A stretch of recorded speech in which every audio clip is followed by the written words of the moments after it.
واغفر لنا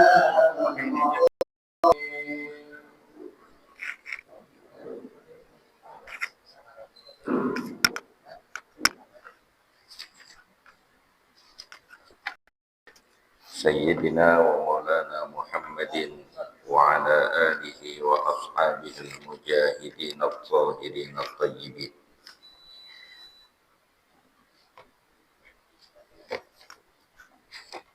Sesuai dengan janji saya minggu yang lalu, kita lanjutkan kajian kita tentang rezeki masih.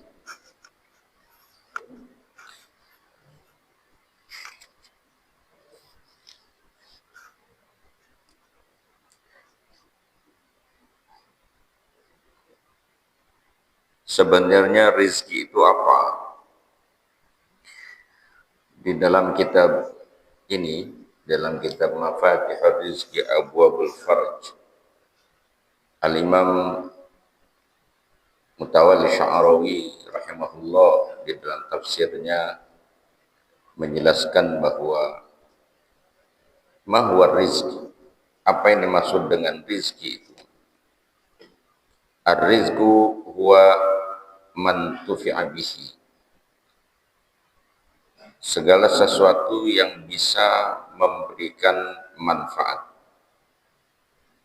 Falladhi ta'kuluhu rizqun walladhi tashrabuhu rizqun, yang kamu makan itu rizki, yang bisa kamu minum itu juga rizki. Walladhi talbasuhu rizqun, yang kamu bisa pakai itu juga rizki. Walladhi tata'allamhu rizqun, sesuatu yang bisa kau pelajari dan bermanfaat itu juga rizki. Wassifatul khuluqiyah min hilmin wa syaja'atin wa ghairiha hiya rizqun, segala sifat-sifat dan karakter-karakter baik, apa itu sifat hilmun, sifat syaja'ah, berani, bijak, dan lain-lain, hiya rizqun. Wa kullu syai'in yuntafa'u bihi yusamma rizqun. Jadi segala sesuatu yang bisa dimanfaatkan atau bisa bermanfaat itu disebut dengan rizki. Tetapi asal yang paling pokok bicara rizki itu berdasarkan beberapa ayat Al-Quranul Karim, seperti di dalam surah Al-Baqarah itu, ya ayyuhan nasu ubudu rabbakumul ladzi khalaqakum wal ladzina min qablikum la'allakum tattaqun alladzi ja'ala lakumul arda firasya was samaa'a binaa'a wa anzala minas samaa'i maa'a fa akhraja bihi minat thamarati rizqan. Di situ menyebutkan Allah menumbuhkan tumbuh-tumbuhan di muka bumi ini dengan sebab turunnya air hujan membasahi bumi sehingga bumi bisa bertumbuh, dan tumbuhan itu menghasilkan biji-bijian dan buah-buahan. Kata Allah, itu rizqan lakum, adalah rizki bagimu.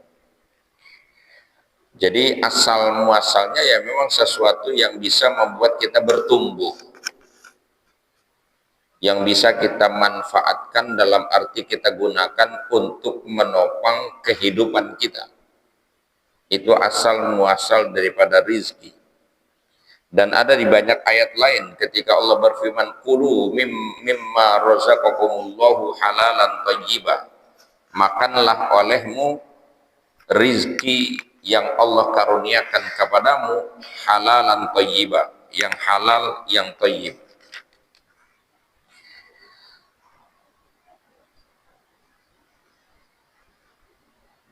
Dan ada banyak lain, ayat-ayat lain yang mendukung bahwa asal muasal rizki adalah sesuatu yang bisa dimakan, yang bisa dimanfaatkan atau bisa membuat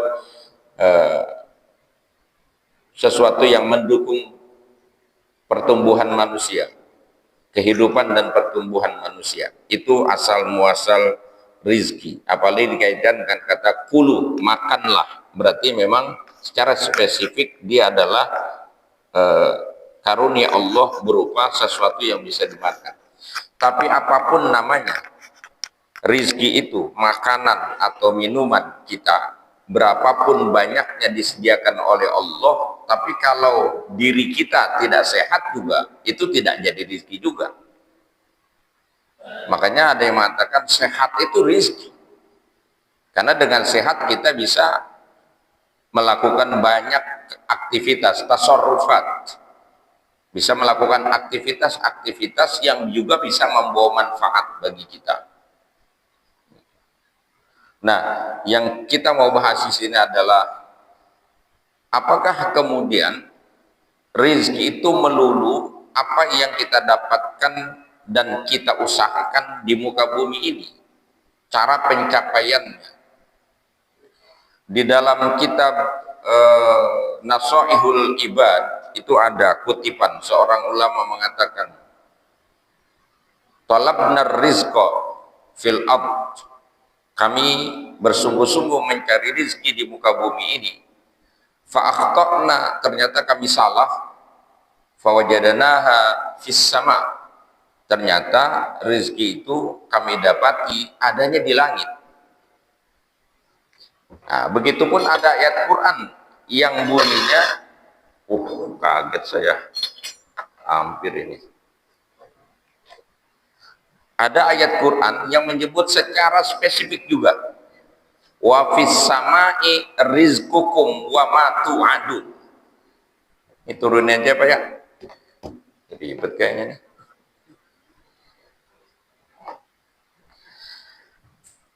Dan di langitlah rizkimu, juga apa yang dijanjikan oleh Allah itu adanya di langit. Jadi wa fis samai rizqukum wa ma tu'adun.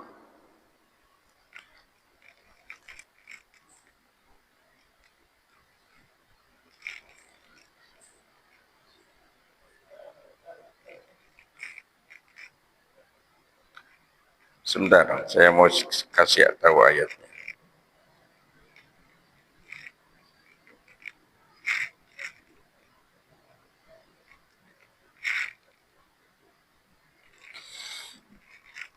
Itu di dalam surah Az-Zariyat ayat 22.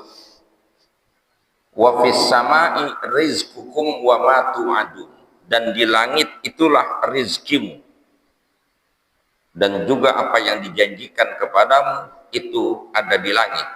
Maksudnya sudah ditetapkan oleh Allah seberapa banyak rizki kita, seberapa mudah kita mencapainya, atau lewat jalan mana kita mendapatkannya, itu sudah ditentukan. Itu juga kemudian diperkuat pada ayat wa ma min dabbatin fil ardi illa 'alallahi rizquha. Tidak ada makhluk yang melata di muka bumi ini kecuali Allah jamin rizki mereka. Jadi bahasanya rizki itu sudah merupakan jaminan Allah dan masing-masing kita sudah ditentukan.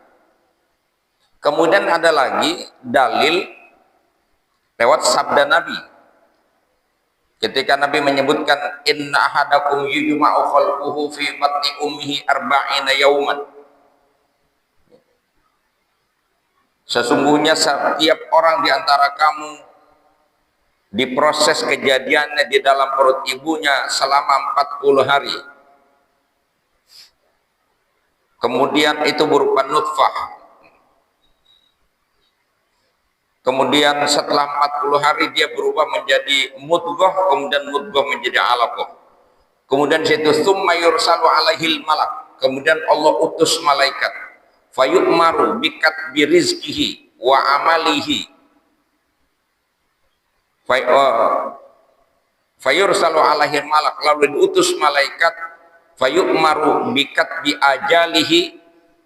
Dengan ditetapkan ajalnya, panjang pendeknya. Ini umur kita semua sudah ditetapkan Pak, panjang pendeknya. Kemudian wa amalihi, perbuatannya, begitu juga wa rizkihi, rizkinya, wa syaqiyun am sa'idun, dia ditetapkan oleh Allah apakah termasuk orang yang rugi ataukah orang yang beruntung. Itu sudah ada ketetapannya. Cuman memang dalil ini nanti penggunaannya yang harus tepat. Kalau tidak tepat nanti orang seolah-olah menggantungkan, memang udah ditetapin ngapain usaha, jadi masalah itu.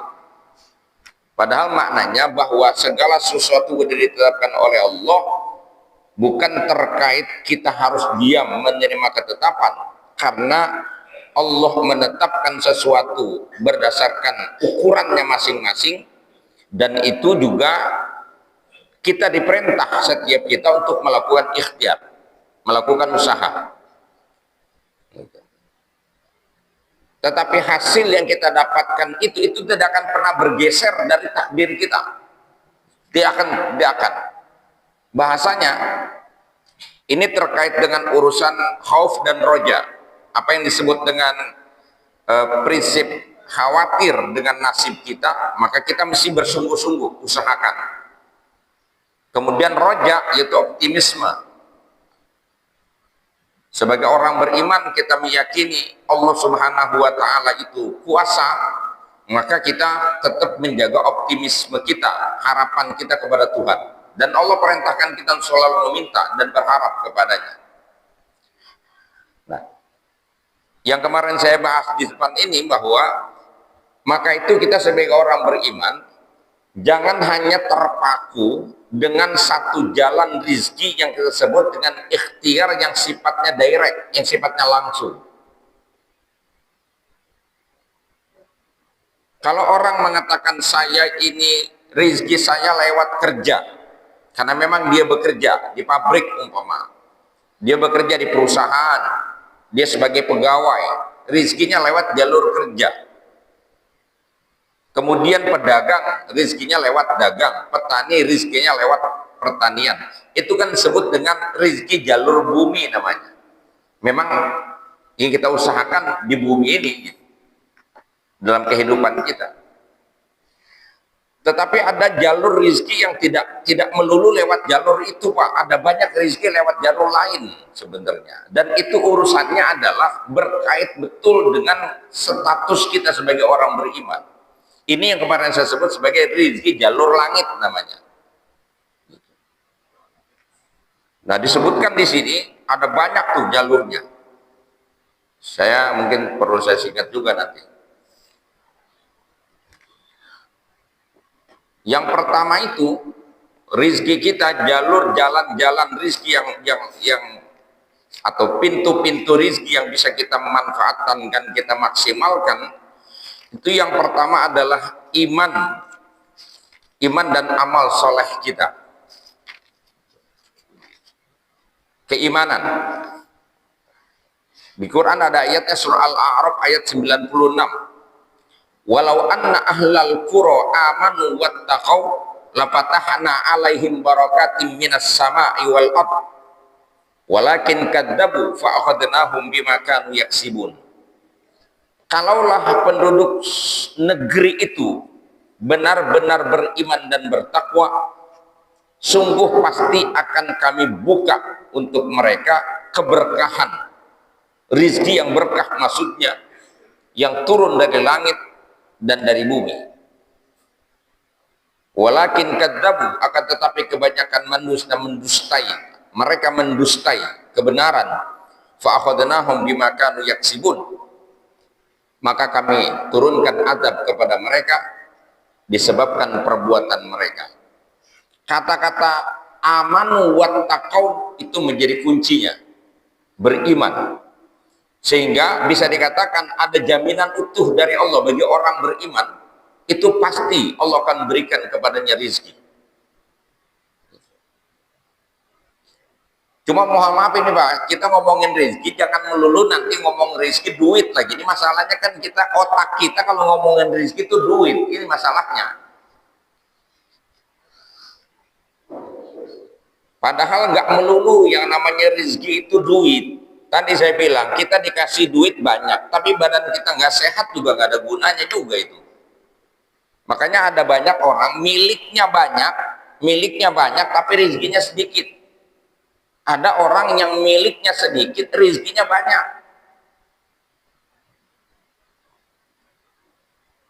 Yang miliknya banyak, uangnya banyak, tapi badannya sakit. Gitu. Kencing manis, makan ditakar sebokor nggak boleh nambah. Takut gulanya naik. Itu kan.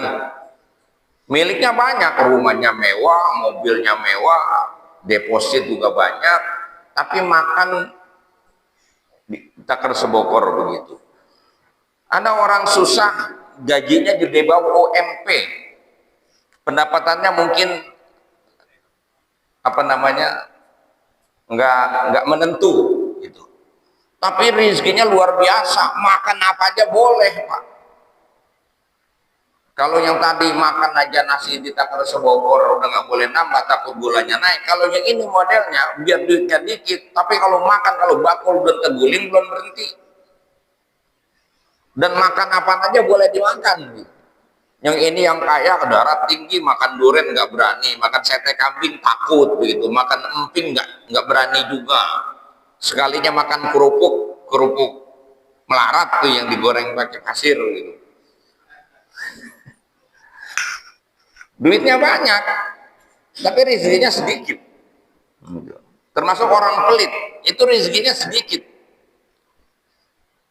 Duitnya banyak, tapi mungkin ya rezekinya sedikit karena dia ketakutan hilang.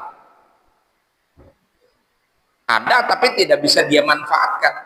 Makanya tadi definisi rezeki itu sesuatu yang bermanfaat, yang berguna. Itu rezeki. Dimilikin doang kalau nggak berguna buat apa? Punya tanah sekian hektar, tiap tahun dibayar pajaknya, suratnya juga legalitasnya ada di rumah, tapi dimanfaat juga enggak, bermanfaat juga enggak, malah dipager, nggak bisa diapa-apain. Jangankan orang lain, dia sendiri nggak bisa memanfaatkan. Ya, miliknya banyak, tapi daya gunanya rendah.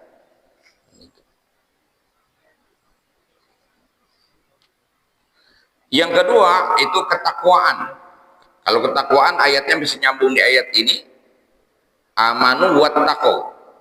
Makanya maknanya nggak cukup hanya beriman saja pada akhirnya. Iman bukan sembarang iman, iman yang diikuti dengan ketakwaan. Iman yang bukan sekedar pengakuan, tapi dibuktikan dengan kelakuan.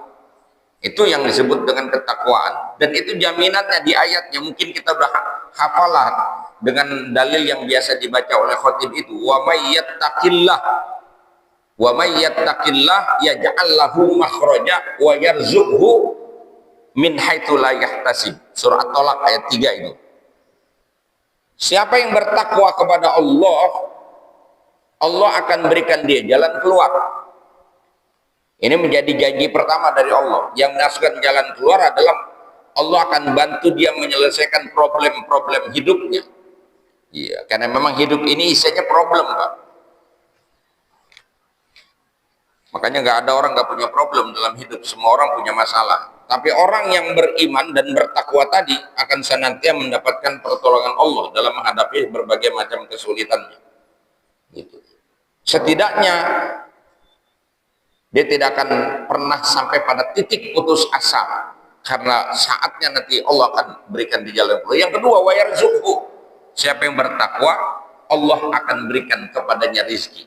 Ini kan nggak direct langsung dengan urusan duit, Pak. Juga nggak direct langsung dengan urusan usaha. Ketakwaan itu. Kita menjaga ketakwaan kita. Nanti lewat mana? Ya Allah yang ngurus itu. Itu urusan Allah. Nah ini harus kita yakin juga, Pak. Urusan dunia ini memang urusan Allah, bener dah. Artinya ya terserah Allah. Kadang-kadang ada orang usahanya rajin tapi hasilnya malah sedikit. Ada usahanya keras, hasilnya sedikit. Ada usahanya santai tapi hasilnya banyak. Ada yang serius nggak hasil, malah yang nggak serius malah hasil. Banyak gak usah penasaran, Pak, urusan rezeki, Pak. Dan nggak bisa kita banding-bandingkan bahwa satu keluarga nanti nasibnya akan sama. Enggak. Itulah dunia ini. Suka-sukanya Allah. Beda dengan urusan akhirat, itu sangat tergantung kepada kesungguhan. Yang sungguh-sungguh akan dapat banyak, yang nggak sungguh-sungguh ya dapatnya sedikit. Itu urusan akhirat. Tapi urusan dunia nggak melulu. Ada yang kerjanya berat, tapi hasilnya sedikit. Maka orang bilang, oh saya ini berhasil karena saya sungguh-sungguh. Yang sungguh-sungguh bukan ente doang. Orang susah juga sungguh-sungguh. Saking sungguh-sungguhnya pengen sembahyang, apa kurang sungguh-sungguh itu?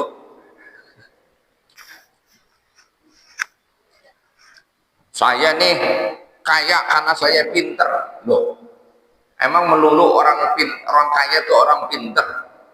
Nggak melulu Pak, yang kaya itu orang pinter. Banyak orang bodoh kaya juga. Jadi kalau orang bilang dia kaya karena pinter, itu nggak bisa itu.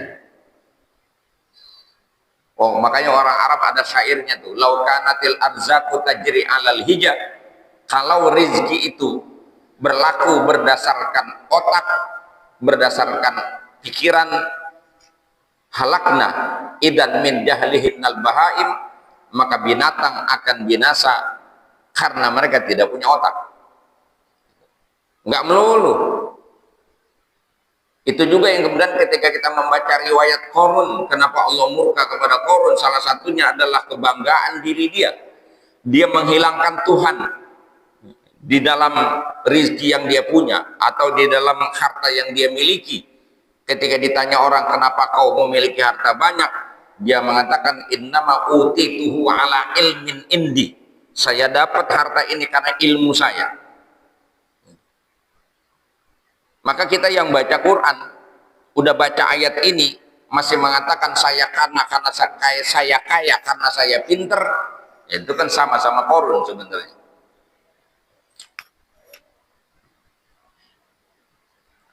Itu juga yang dikatakan oleh Abu Lais As-Samarqandi ketika kita berkaitan dengan aktivitas rizki kita.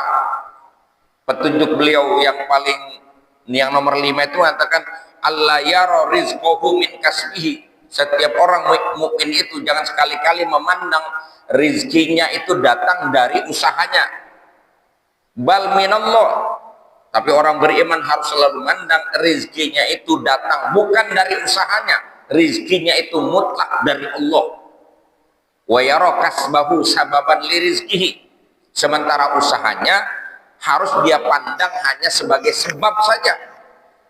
Yang sebab itu tidak melulu berhasil.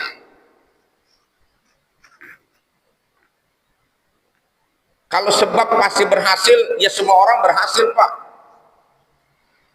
Nyatanya dengan sebab yang sama, seseorang tahun kemarin berhasil dengan modal yang sama, dengan kerja yang sama, dia berhasil. Tapi di tahun ini dengan modal yang sama, jalan usaha yang sama, dia gagal. Maka kita harus meyakini rizki kita dari Allah. Dengan keyakinan itu kita tidak akan pernah bergeser Pak.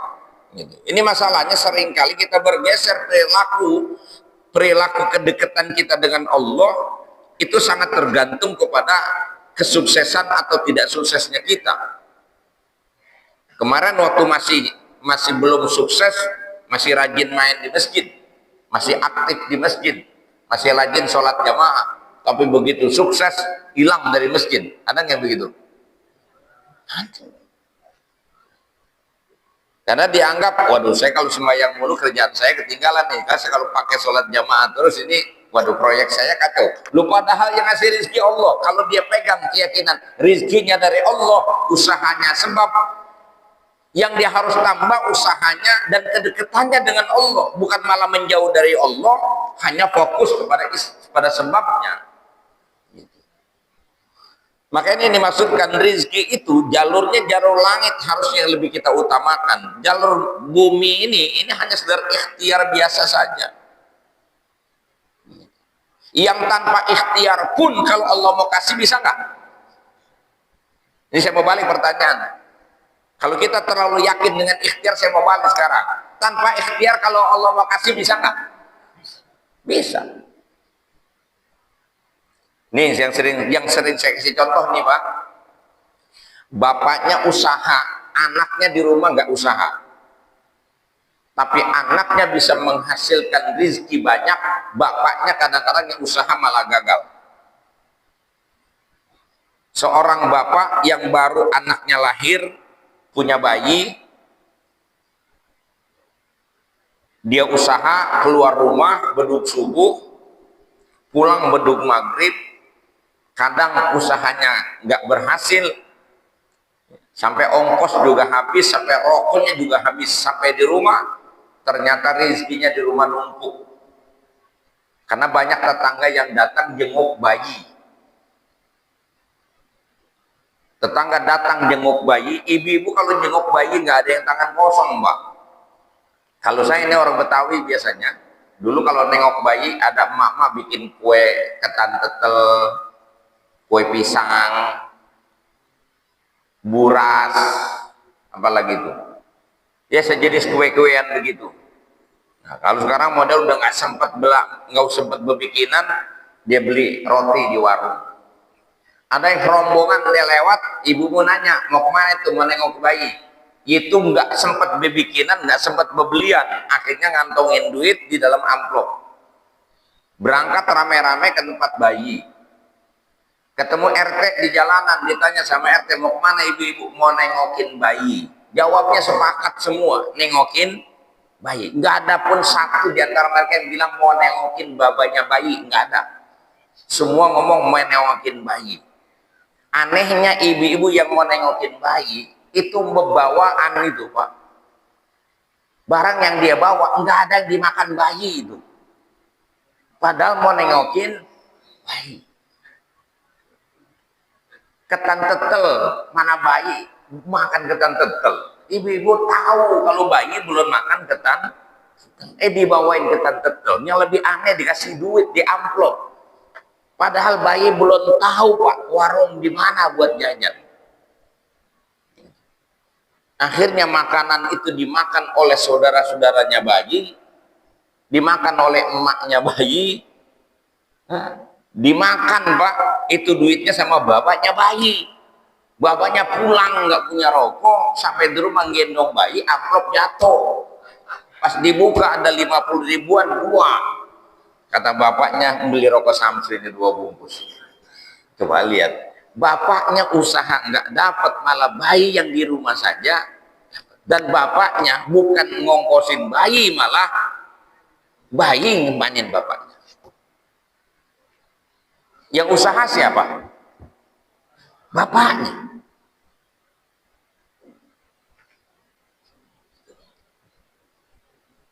Maka itu nggak ada alasan kemudian orang ikhtiar mencari nafkah sampai meninggalkan kewajiban, itu nggak mudeng sebenarnya. Dengan alasan sibuk tinggalkan kewajiban, nggak bener itu. Orang beriman nggak bisa begitu, karena dia harus memahami betul rezeki itu milik Allah dan Allah bisa berikan kepada siapa saja. Salah satu yang dijanjikan Allah adalah orang yang beriman dan bertakwa, Allah akan kasih dia rezeki. Dan itu yang disebut dengan rizqun mau'ud namanya. Rezeki yang Allah janjikan, rezeki yang dijanjikan oleh Allah. Dan itu sifatnya unlimited, tak terbatas. Unpredictable, nggak bisa diprediksi. Hanya orang yang bertakwa yang akan dapat, yang nggak takwa nggak dapat. Itu satu dua barusan. Kemudian sholat Pak. Sholat itu memang bukan urusan kaya miskin. Kita sholat bukan urusan kaya miskin, bukan. Orang kaya, orang miskin wajib sholat. Dan sholat bukan untuk bikin orang kaya, bukan. Tapi ketahuilah, sholat itu Allah subhanahu wa ta'ala sudah janji. Allah akan mudahkan hambanya untuk mendapatkan rezeki. Itu di surah Toha itu. Kita ketemu surah Toha itu. Saya lupa ayatnya surah Toha itu.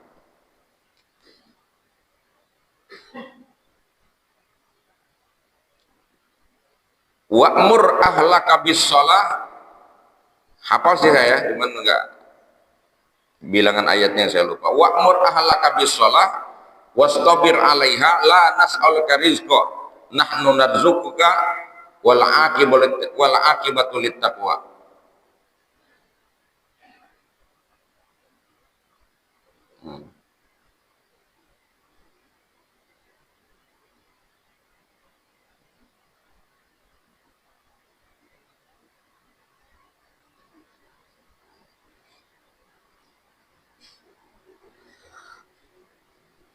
132 surat Toha ayat 132.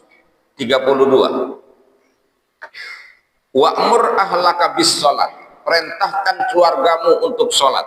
Khitabnya ini kepada wali, kepada orang tua, kepada kita nih wali, namanya wali.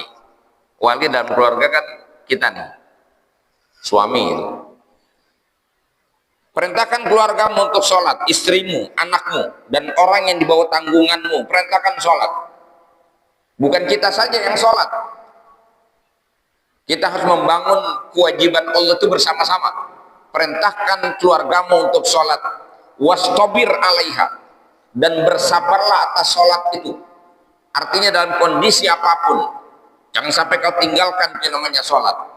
Masih dalam rangkaian ayat itu Allah bilang apa? La nas'aluka rizqa, kami tidak minta kepada kamu mengurus rizki, tapi nahnu narzukuka, kami yang akan berikan rizki kepadamu.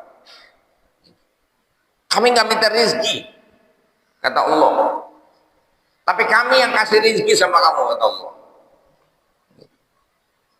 Makanya kalau usaha kita di dunia ini, di bumi ini selalu mentok sono mentok sini, Pak, sebenarnya kata ulama, perbaiki sholatmu, perbaiki sholatmu. Allah akan mudahkan urusanmu, termasuk Allah akan lapangkan rizkimu. Bapak saya tuh dulu kalau ngajarin orang, kalau ditanya orang, jawabnya begitu aja. Kamu jaga sholat subuh sama asar berjamaah, insya Allah nggak usah pusing urusan rezeki. Saya sering dengar bapak saya ngomongnya begitu sama orang. Kau jaga sholat subuh sama asar berjamaah, ya usahakan 5 waktu, tapi utamakan asar sama subuh. Kenapa asar sama subuh?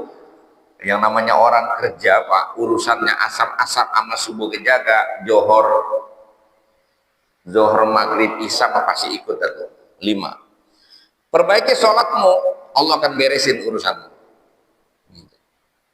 Jadi kalau urusan kadang-kadang mau mentok melulu gitu, jangan-jangan memang sholat kitanya. Ntar bapak jawab, nah orang kafir kagak sholat, lancar aja. Jangan ke situ Pak bahasnya. Lancar secara materi, tapi belum tentu membawa manfaat bagi dia.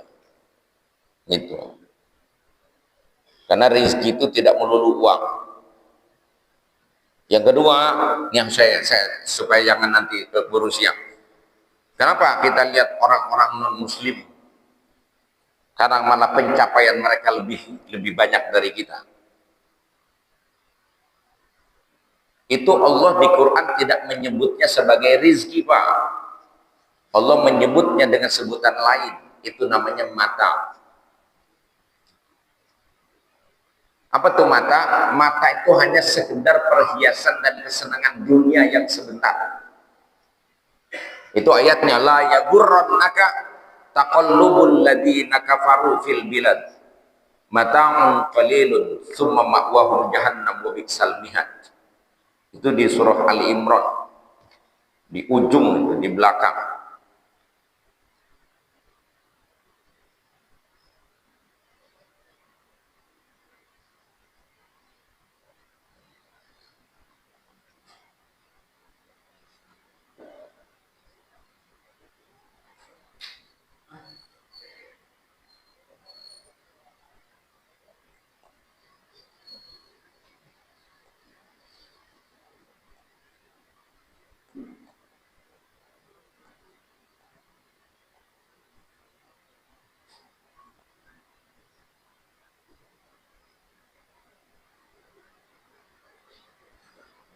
Ali Imran ayat 196. Ali Imran 196, la yaghurrannaka taqallubul ladina kafaru fil bilad mata'un qalilun tsumma ma'wahum jahannam wa bi'sal mihad.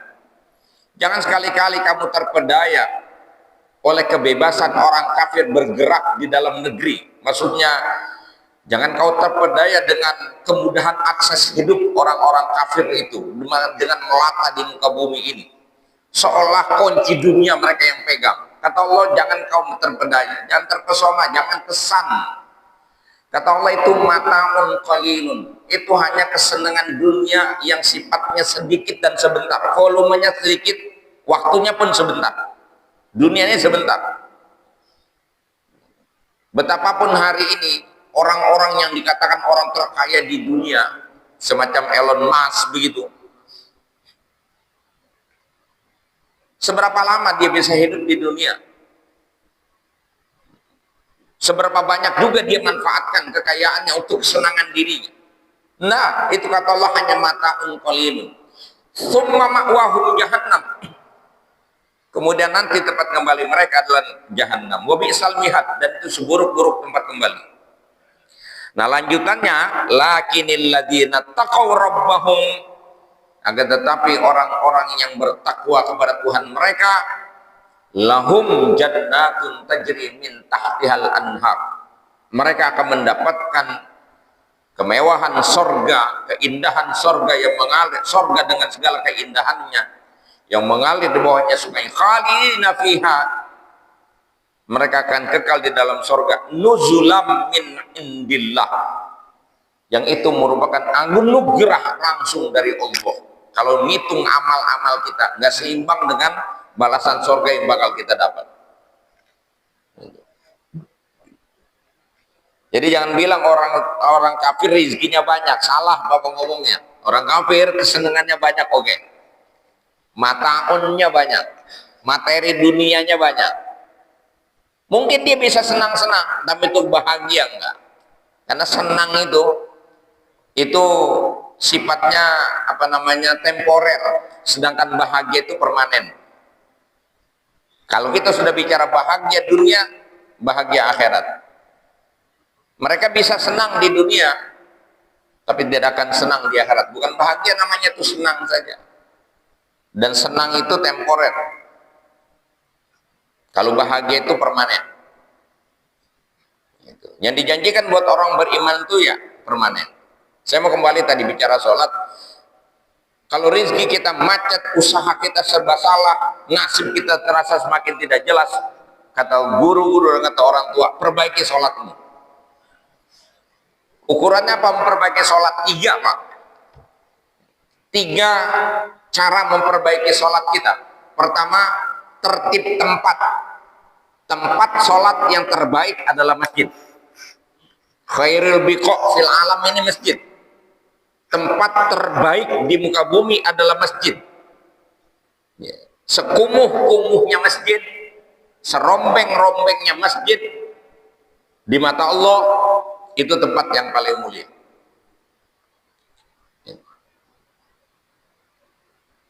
Jaga 3 tertib nih. Sholat pengen bener tuh buat kita, jangan ngomongin khusyuk dah Pak, susah. Ntar jalan sendiri, ntar dapat sendiri. Mau bilang sholatnya kurang khusyuk, ntar udah khusyuk aja baru sholat. Yang udah sholat aja gak khusyuk-khusyuk, apa yang jarang-jarang sholat. Sholat aja dulu, jangan ngomongin khusyuk. Ntar lama-lama kita baru berpikir sendiri, ini kalau sholat begini mulu gimana ini, kan harus khusyuk gitu. Sudah, yang penting sholat itu dulu, jaga 3 ini. Pertama tempatnya, masjid. Yang kedua tertib kaifiyah, yaitu berjamaah. Yang ketiga tertib waktu, sholat mesti di awal waktu. 3 ini kita jaga, beres Pak.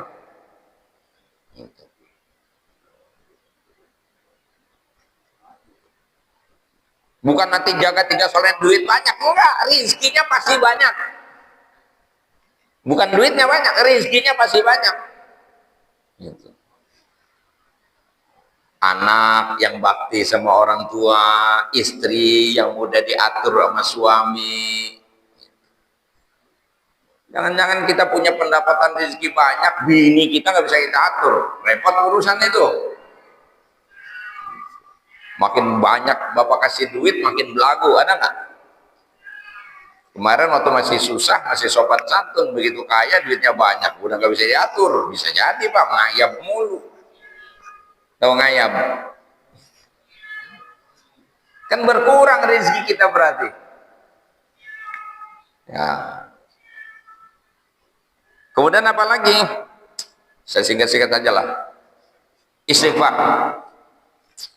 Istighfar itu pun bagian daripada jalur rizki, jalur langit namanya. Dalam surah Hud itu ayat 3, wa anistaghfiru rabbakum summa tubu ilaihi yumatti'kum mata'an hasanan ila ajalin musamma. Hendaklah kalian minta ampun kepada Tuhanmu, summa tubu ilaihi, kemudian kembalilah ke jalan Tuhanmu, yumatti'kum, niscaya Allah akan berikan kepadamu kesenangan, kebahagiaan terus menerus, ila ajalin musamma, sampai batas waktu yang Allah tentukan. Begitupun di dalam surah Nuh. Surah Nuh ada ayat, faqultu astaghfiru rabbakum innahu kana ghaffara yursilis sama alaikum midrara wa yumdidkum bi amwali wa banin wa yaj'al lakum jannatin wa yaj'al lakum anhara. Itu di surah Nuh. Kalau nggak salah surah Nuh ayat 21 itu.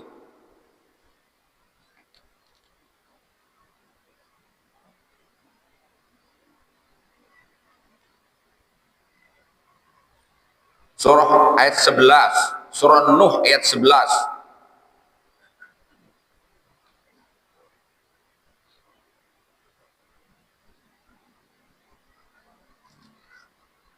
Faqultu astaghfiru rabbakum, lalu aku katakan kepada mereka, minta ampunlah kepada Tuhanmu, innahu kana ghaffara, karena sesungguhnya Tuhanmu itu adalah Tuhan yang Maha Pengampun. Apa efeknya dengan kamu minta ampun kepada Allah? Di ayat itu disebutkan yursilis sama alaikum midrara, Allah akan turunkan dari langit air yang mengalir, air yang deras turun ke bumi untuk membasahi ladang-ladang kamu. Wa yumdidkum bi amwalin wa banin, dan Allah akan karuniakan kamu dengan banyak harta dan keturunan. Siapa bilang istighfar nggak bisa bikin orang banyak rezeki? Istighfar pak. Apa istighfar itu? Minta ampun. Kalau di dalam hadis Nabi ada kalimatnya begini tuh di dalam kitab Nashahil Ibad, wa khaffifil himla fa innal aqobata kaun. Ringankan bebanmu karena jalan mendaki itu sulit untuk dicapai. Maksudnya apa? Beban diri setiap makhluk itu dosa pak. Hapuskan dosamu, bertobat kepada Tuhanmu untuk menuju jalan yang lebih berat, karena jalan mendaki itu sulit didaki. Maka dosa-dosamu itu gugurkan. Lewat apa? Lewat pengampunan, lewat taubat. Jadi taubat itu jalur rizki. Ayatnya begitu, istighfar.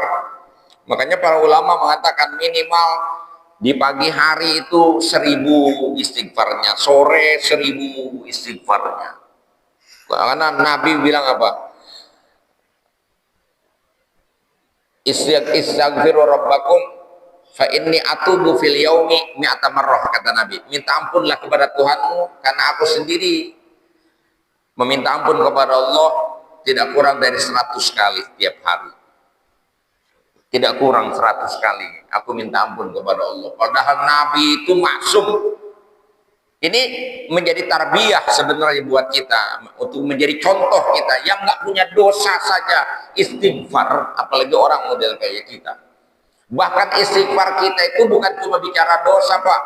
Kita habis sholat kita istighfar. Emang dipikir sholat kita bener, maka habis sholat aja kita istighfar. Kita berbuat baik aja istighfar, karena takut niatnya salah, kerjanya salah, kita istighfar sama Allah.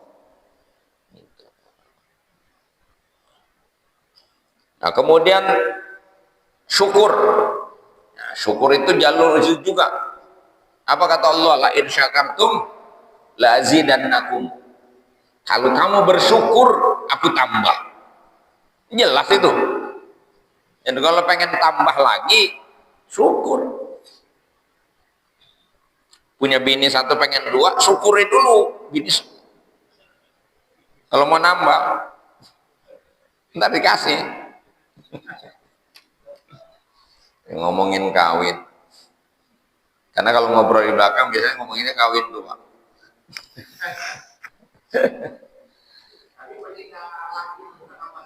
Iya, nikah itu jalur rezeki juga. Apa kata Allah di Quran? Iyakunu fuqara'a yughnihimullahu min fadlih. Jika orang yang mau nikah itu fakir, maka Allah akan berikan kecukupan.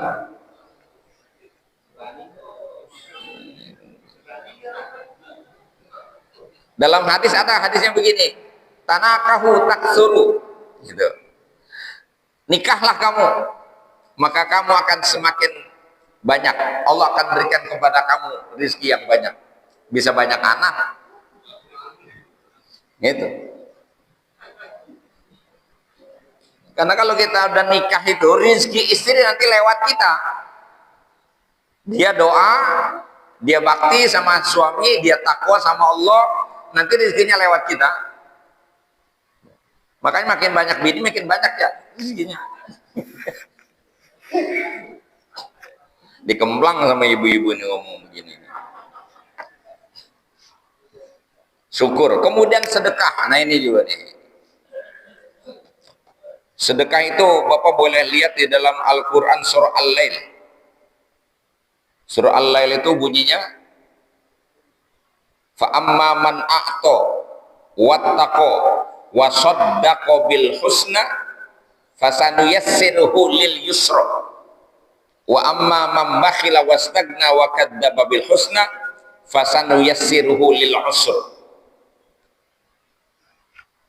Fa'amma man ato, adapun orang yang suka memberikan hartanya kepada orang yang membutuhkan, kepada fakir miskin, yatim piatu, membantu orang dalam kesulitan, menutup utang orang yang dalam beban hutang tak tertanggungkan, kita hadir menolong, memberikan sebagian harta. Wattaqo di sini artinya bertakwa, maksudnya berinfaknya dengan ikhlas. La tubtilu shadaqatikum bil manni wal adha, gitu ayatnya. Jangan kau sertakan sedekahmu itu dengan harapan yang berlebihan, mengharapkan balasan dari orang, kemudian juga jangan kau ikutkan sedekahmu dengan caci maki. Sedekah saja, memberi, karena kita punya keharusan memberi, beri saja. Wattaqwa bil husna, dan dia meyakini akan janji Allah yang terbaik, bahwa Allah berjanji bagi orang yang memberi akan diberikan balasan. Dia yakin dengan janji Allah, karena kalau orang udah yakin dengan balasan dari Allah, pasti balasan Allah itu lebih banyak karena lebih baik. Dia yakin, dia memberi. Apa kata Allah? Fasanuyassiruhu lil yusra, maka akan kami berikan kepadanya kemudahan dalam hidup. Tetapi wa amma mambakhila wastagna, orang-orang yang pelit, wastagna, dan merasa cukup dengan dirinya, merasa tidak butuh Tuhan sama sekali, dan dia merasa bisa hidup sendiri tanpa orang lain. Wa kadzdzaba bil husna, dan dia mendustai janji yang terbaik bagi orang-orang yang baik itu. Dia nggak yakin dengan janji Allah. Fasanuyassiruhu lil usra, maka akan kami berikan kepadanya kesulitan demi kesulitan. Jadi gampang ukurnya, Pak. Rasain aja sendiri. Hidup kita ini lebih sering ngadepin sulit atau sering ngalamin sulit apa sering ngalamin yang mudah? Nggak usah dijawab di sini, nggak usah dijawab, rasain aja sendiri maksud saya. Nggak usah dibahas, kita yang punya rasa. Itu jalannya itu lewat sedekah. Allah akan kasih kemudahan demi kemudahan. Itu Quran. qot'i ayatnya. Jangan nunggu kaya kalau mau sedekah. Sedekah aja, jangan dibalik, entar udah kaya baru sedekah. Terbalik. Gitu. Sedekahlah supaya kamu jadi orang kaya. Minimal kaya hati karena suka memberi. Gitu. Bersedekah itu jalur langit itu, Pak. Dan biasanya kalau pemberian kita itu berefek baik bagi yang kita beri, manfaatnya banyak, itu balasannya juga lebih banyak. Dan cash kebaikan-kebaikan kita kepada makhluk di dunia ini, itu selain Allah janjikan nanti di sana, di dunia sudah dikasih mukaddimahnya. Nggak ada yang lewat itu, pasti dikasih. Makanya nggak ada cerita mana qasamalun min shadaqah. Tidak akan pernah yang namanya harta berkurang gara-gara sedekah. Orang bangkrut main judi banyak. Orang bangkrut main wadon banyak, Pak. Orang bangkrut mabok banyak. Bangkrut nyawer juga banyak. Nyawer. Tapi belum ada ceritanya orang sedekah bangkrut gitu.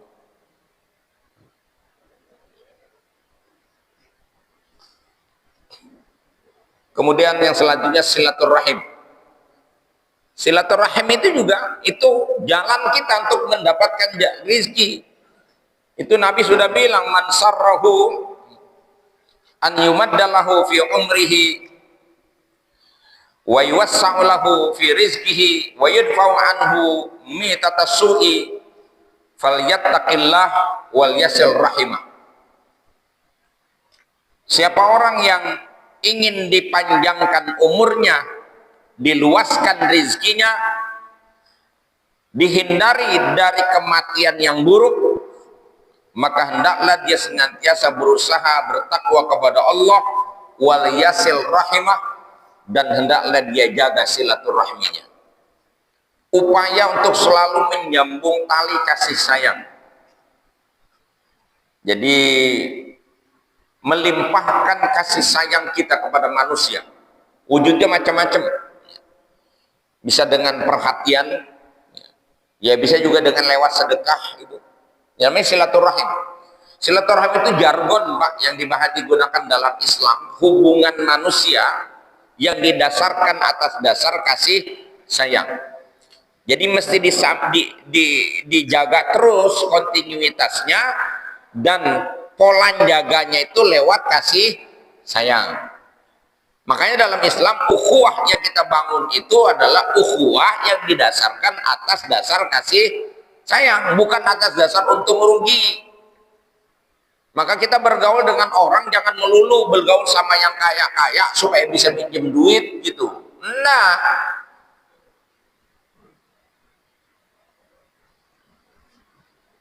dalam Islam relasi kita kepada manusia itu dalam konteks memberi manfaat, bukan menerima manfaat. Yang salah kaprah di kita ini, relasi kita bangun dalam rangka mengambil manfaat, itu rusaknya. Makanya rata-rata demennya kumpulnya yang kaya-kaya saja, mau orang susah rada males gitu. Kalau di rumah orang kaya berjam-jam, kalau di rumah orang susah buru-buru pulang. Kalau saudara yang kaya lebaran dijenguk gitu, apa namanya, didatengin, sementara yang susah dilewatin. Nah ini kan, ini apa namanya nih, bahasanya sudah pragmatis sekali ini. Ukhuwah kita tuh pragmatis sekarang itu, nggak lagi idealis. Yang idealis ya hubungannya dasarnya kasih sayang itu. Nah kalau udah bener hubungan kita itu kepada setiap orang, Allah akan kasih rezeki, luaskan kasih rezeki kita, akan terbangun trust.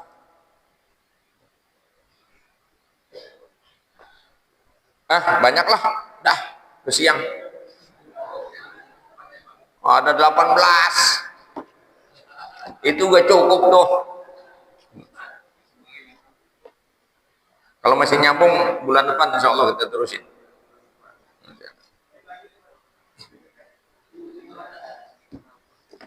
Nah, Cukup?